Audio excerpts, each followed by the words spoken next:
Welcome to the channel question answer, जहां पे आपको मिलते हैं सारे चैप्टर्स के क्वेश्चन आंसर।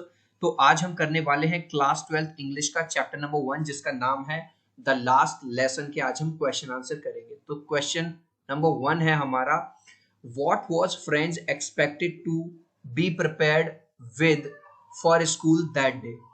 उस दिन फ्रेंड्स जो कि लड़का है उसे क्या प्रिपेयर करना था स्कूल के लिए। That day friends was expected to be prepared with participle। उसे क्या प्रिपेयर करना था? पार्टिसिपल प्रिपेयर करना था, क्योंकि एम हेमल उसका टेस्ट लेने वाले थे। नेक्स्ट क्वेश्चन की तरफ बढ़ते हैं।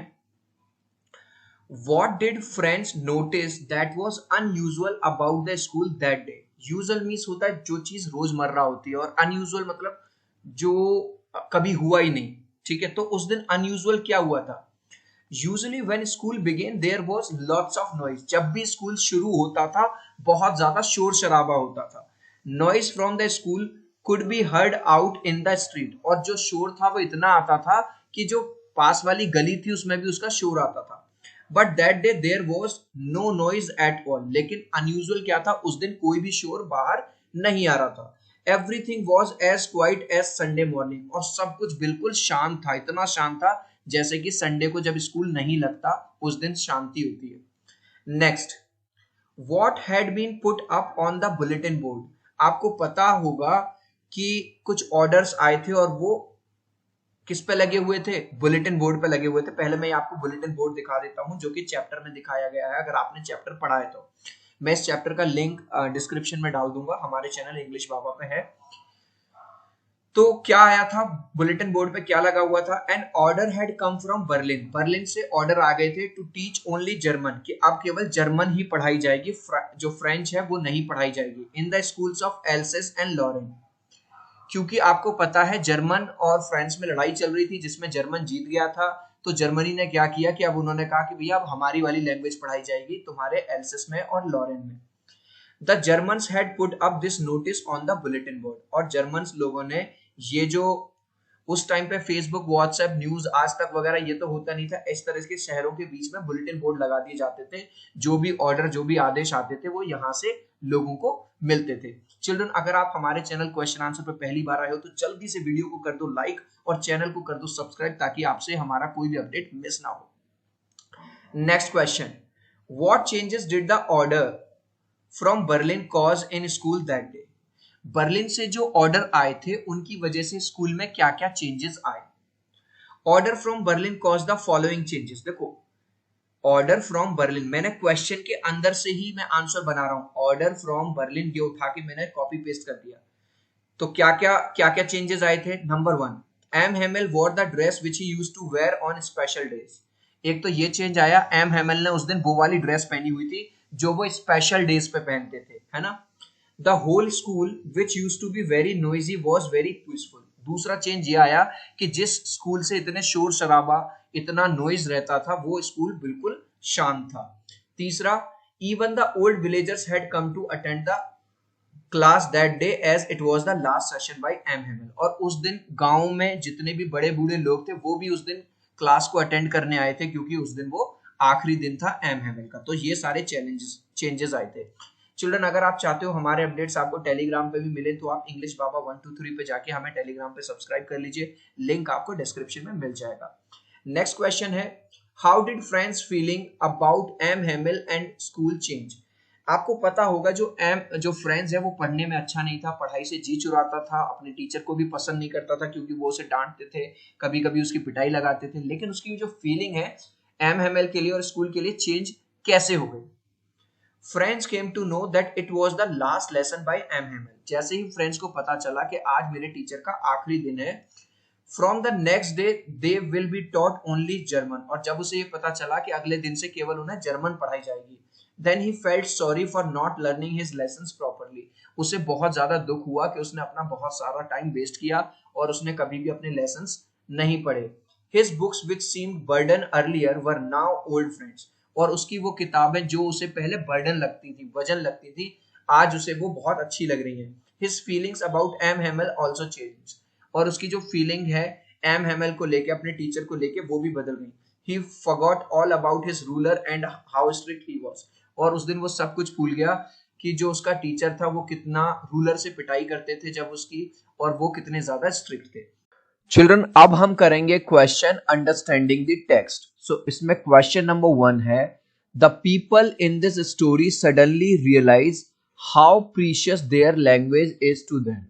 इस स्टोरी में लोग अचानक से रियलाइज करते हैं कि उनकी लैंग्वेज उनके लिए कितनी ज्यादा प्रीशियस है। मतलब जब एम हेमेल फ्रेंच पढ़ाते थे तो कोई भी उनकी लेसन्स को सीरियसली नहीं लेता था, लेकिन जिस दिन वो ये बताते हैं कि बर्लिन से ऑर्डर आ गए हैं कि अब फ्रेंच नहीं पढ़ाई जाएगी एल्सेस और लॉरेन में, अब केवल जर्मन पढ़ाई जाएगी, उन लोगों को बड़ा दुख होता है और बड़ा रेग्रेट मतलब पछतावा होता है कि हमारे टीचर ने इतनी मेहनत से हमको पढ़ा रहा था, इतना हमको समझा रहा था कि लैंग्वेज सीख लो, लेकिन फिर भी हमने अपनी लैंग्वेज फ्रेंच को नहीं सीखा।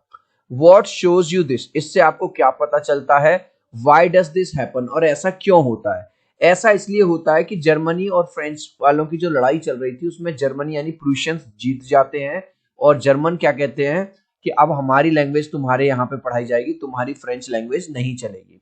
ठीक है, तो आंसर समझने से पहले उस पर एक बात समझ लो कि उस टाइम पे फेसबुक व्हाट्सएप मीडिया तो होता नहीं था, नोटिस बोर्ड पे नोटिस लग जाता है कि जो प्रूशियन यानी जर्मन सैनिक है वो जीत गए हैं, और उनकी तरफ से ये मतलब एक तरह का ऑर्डर आया है कि अब एल्सिस और लॉरेन में कौन सी लैंग्वेज सिखाई जाएगी?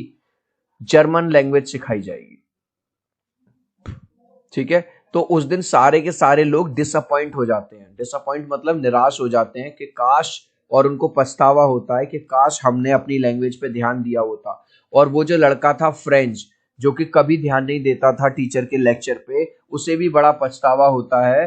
वो अपने टीचर को पसंद नहीं करता था क्योंकि टीचर कभी कभी उसकी पिटाई करते थे, लेकिन आज उसको ये समझ आ जाता है कि जो मेरा टीचर है वो सचमुच में कितना अच्छा है। आंसर कैसे लिखेंगे? देखो, पूरा का पूरा आंसर क्वेश्चन से ही लिखेंगे। The people in this story suddenly realise how precious their language is, यहां से लेके इज तक, ये जो मैंने अंडरलाइन किया है। ठीक है, पूरा लिख दिया।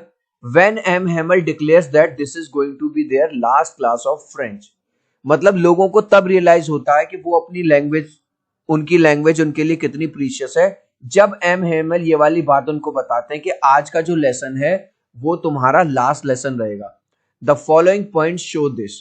ठीक है, अब हमें इन वाले पॉइंट से पता चलता है। Number 1, that day entire class maintain silence. उस दिन पूरी की पूरी क्लास में जितने भी लोग बैठे हुए थे वो सब चुप थे।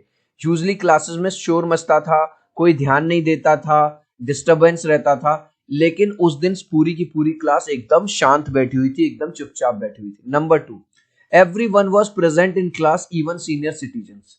उस दिन किसी ने भी क्लास की छुट्टी नहीं ली। ठीक है, सब लोग एक तरह से ट्रिब्यूट देना चाहते थे टीचर को उसकी मेहनत के लिए कि आपने हमारे लिए इतना किया फिर भी हमने नहीं समझा, ये नहीं समझा, तो हर लोग वहां पे, हर आदमी प्रेजेंट था। Number 3, everyone looked sad and had regret that they did not take their classes seriously. उस दिन सारे लोग काफी दुखी लग रहे थे, जैसा कि देखो हमने यहाँ पे देखा, यहाँ पे सब लोग दुखी लग रहे थे क्लास में, और सबको रेग्रेट यानी पछतावा था कि काश हमने अपनी लैंग्वेज को सीख लिया होता, अपने टीचर की बात मान ली होती। अब ये पूछ रहा था इसमें एक और क्वेश्चन कि ऐसा क्यों हुआ, जो लोग फ्रेंच पढ़ रहे थे अचानक से जर्मन पढ़ने का ऑर्डर क्यों आ गया? This happens because order had come from Berlin, क्योंकि बर्लिन से ऑर्डर आ गया था that from now on only German would be taught, कि अब से केवल जर्मन ही पढ़ाई जाएगी एल्सेस और लॉरेन में, अब से फ्रेंच लैंग्वेज नहीं पढ़ाई जाएगी। Next question, French things. French कौन है? वो छोटा सा लड़का है जो अच्छे से अपना काम नहीं करता था। एम हेमल कई बार उसकी पिटाई भी लगा देते थे रूलर से। Will they make them sing in German even the pigeons, what could this mean? अब जब एम हेमल ये वाली बात पूरी क्लास को बताते हैं कि भैया बर्लिन से ये ऑर्डर आ गया है कि अब केवल जर्मन पढ़ाई जाएगी, फ्रेंच नहीं पढ़ाई जाएगी, तो पहले तो उन लोगों को दुख होता है। तो क्लास के बाहर कुछ पिजन्स आ जाते हैं, पिजन्स मतलब कबूतर आ जाते हैं, और वो गुटरगू करने लगते हैं अपनी आवाज में। तो फ्रेंच ये वाली बात मन मन में सोचता है, चलो ठीक है, हम पे तो वो अपनी चला लेंगे कि हमें जर्मन सीखनी पड़ेगी जोर जबरदस्ती। क्या वो पिजन्स को भी ये कहेंगे कि तुम अपनी लैंग्वेज मत बोलो, तुम भी जर्मन बोलो? तो वो कहीं ना कहीं ये कह रहा है कि एक इंसान जीतने पर दूसरे इंसान को तो क्या कर सकता है, कैप्चर कर सकता है, उसकी लैंग्वेज को बदल सकता है, लेकिन नेचर को नहीं बदल सकता। नेचर को जो करना है, नेचर मतलब पिजन जो है, उसको जो करना है वो अपने हिसाब से ही करेगा। तो आंसर कैसे लिखेंगे?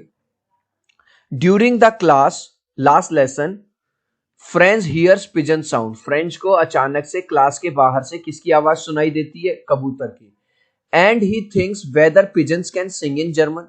फिर वो अचानक से सोचता है क्या ये पिजन जो है, क्या ये भी अपना गाना गा सकता है जर्मन में, क्या ये जर्मन बोल सकता है? एंड कंक्लूड्स, और वो इस कंक्लूजन पे आता है that humans can control other humans but not nature. एक इंसान दूसरे इंसान को तो कंट्रोल कर सकता है, लेकिन नेचर को कंट्रोल नहीं कर सकता। मतलब जोर जबरदस्ती जो जर्मन वाले लोग हैं वो हम पे तो कर सकते हैं, लेकिन नेचर पे वो जोर जबरदस्ती नहीं कर सकते। It suggest that human power is always limited. और इससे क्या पता चलता है? इसका मतलब है कि इंसान की जो पावर है वो लिमिटेड है। सिमिलरली उसी तरह से जो प्रूशियंस लोग हैं, यानी जो जर्मन लोग हैं, कैन कंट्रोल देयर स्कूल्स। आप वो हमारे स्कूल्स को तो कंट्रोल कर सकते हैं कि भाई फ्रेंच नहीं पढ़ाई जाएगी, अब जर्मन पढ़ाई जाएगी, but they can not kill their pride in their country and language. ठीक है, हमें जोर जबरदस्ती हमसे आप फ्रेंच की जगह आप जर्मन पढ़वा लोगे, लेकिन हमारे मन में जो हमारी लैंग्वेज के लिए जो प्राइड है, हमारी कंट्री के लिए जो प्राइड है, क्या उसको कभी निकाल पाएंगे? वो कभी भी उस चीज को निकाल नहीं पाएंगे। अब है talking about the text. Question number 1 है when a people are enslaved, जब लोगों को गुलाम बनाया जाता है, as long as they hold fast to their language it is as if they had the key to their prison. मतलब अगर किसी कम्युनिटी को गुलाम बना लिया दूसरी कम्युनिटी में, लेकिन अगर उस कम्युनिटी ने जो हारी थी, अगर उसने अपनी लैंग्वेज को नहीं छोड़ा, तो वो कभी भी गुलाम नहीं बन पाएगी, वो हमेशा जेल से बाहर आ सकती है। Can you think of examples in history where are conquered people had their language taken away from them और had a language imposed on them? क्या आप हिस्ट्री से कुछ ऐसे एग्जाम्पल दे सकते हो जहां जीतने वाले कंट्री ने हारने वाले कंट्री के ऊपर अपनी लैंग्वेज इम्पोज कर दी हो जोर जबरदस्ती? तो चिल्ड्रन, हम सब लोग इंडियन हैं। इसका सबसे अच्छा एग्जाम्पल है कि जब इंडिया को फ्रीडम नहीं मिली थी, जब ब्रिटिशर्स इंडिया पर राज कर रहे थे, तो उन्होंने क्या किया? अपनी लैंग्वेज को हम पे इम्पोज करने की कोशिश की। और उनकी लैंग्वेज क्या थी? इंग्लिश। उन्होंने जगह जगह ऐसे स्कूल खोले जो इंग्लिश मीडियम स्कूल भी थे। आज भी आप देखते हो जो नाम चले आ रहे हैं, सेंट जॉन, सेंट फलाना, सेंट ये सब कौन से स्कूल्स हैं?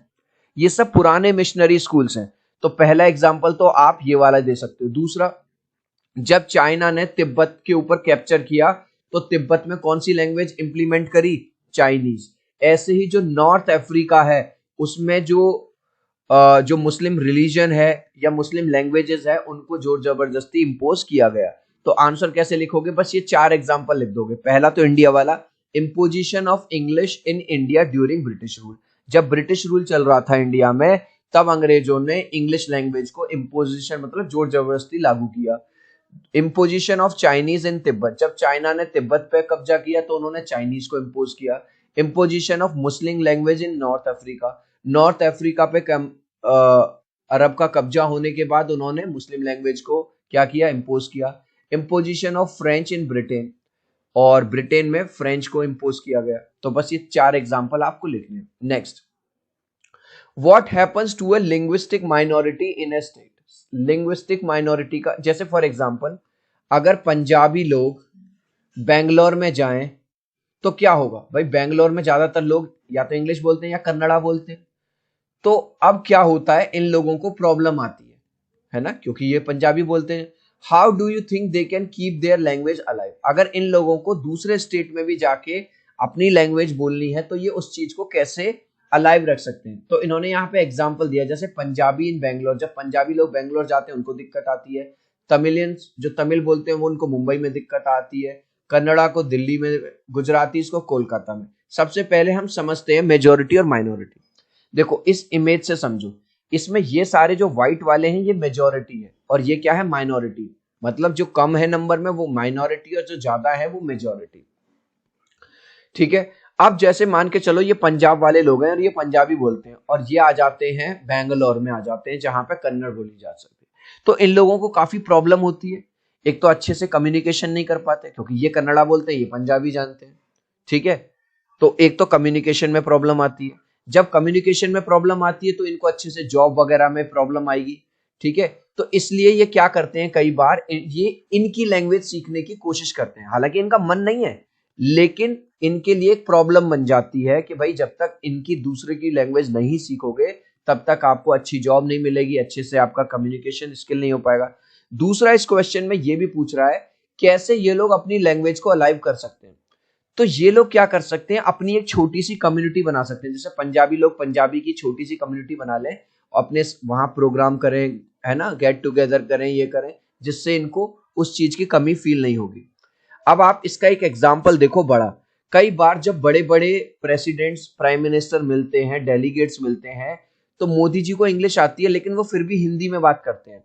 अमेरिका का जो प्रेसिडेंट है ट्रम्प, वो इंग्लिश में बात करता है, और फिर दोनों ही ट्रांसलेटर्स का यूज करते हैं। मतलब जो हिंदी है उसको ये इंग्लिश में ट्रांसलेट करेगा और ट्रम्प को बताएगा, इंग्लिश वो हिंदी में ट्रांसलेट करेगा और मोदी जी को बताएगा। तो कई बार लोग अपनी लैंग्वेज को नहीं छोड़ते हैं। तो आंसर कैसे लिखेंगे, the following things happen to a linguistic minority in a state. Linguistic minority के साथ ये चीजें होती हैं जो कम होते हैं। Number one, they face problem in communication. भाई पंजाबी लोग बैंगलोर में जाएंगे तो उनको कम्युनिकेशन बोलने चालने में दिक्कत आएगी। They have to learn the language of majority, और कई बार उन्हें अच्छी जॉब के लिए, जैसे मेरा एक दोस्त है जो अभी मैक्सिको में काम कर रहा है, तो उसको वहां मैक्सिकन सीखनी पड़ रही है, ठीक है। तो कई बार उनको जो वो वाली लैंग्वेज सीखनी पड़ती है जो जहां पे मेजर लोग जो बोलते हैं। अब है इसमें, how can they keep their language alive, अपनी लैंग्वेज को अलाइव कैसे रख सकते हैं। They can keep their language alive by making small groups of their same community in other state.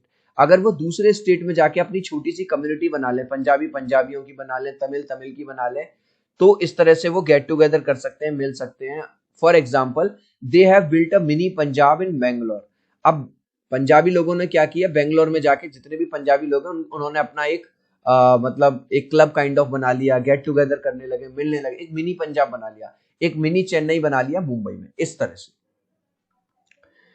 Next, is it possible to carry pride in one's language too for.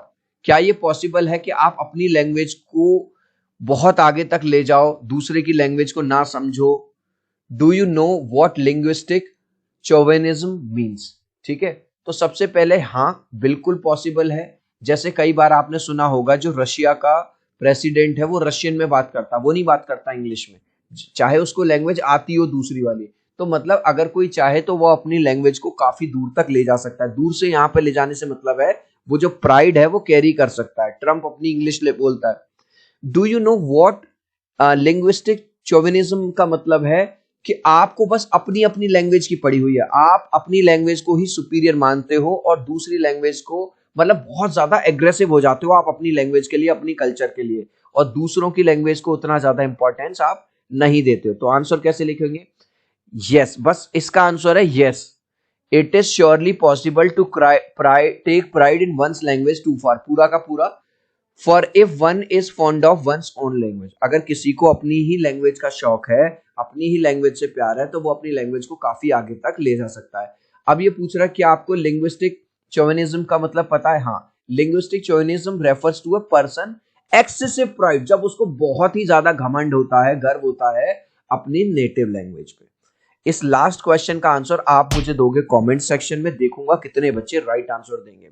Name of the teacher, ये जो teacher है इस chapter में जो French पढ़ाते हैं उनका नाम क्या है, ग्रेग चैपल, एम हैमल या नन। आप चाहो तो अपने आंसर में कमेंट में ए बी या सी लिख देना, मैं समझ जाऊंगा। सो आई होप मेरा ये वीडियो आपको बहुत अच्छा लगा होगा। प्लीज वीडियो को लाइक कर देना, चैनल को सब्सक्राइब कर देना। अब हम मिलते हैं अगले वीडियो में, बाय बाय।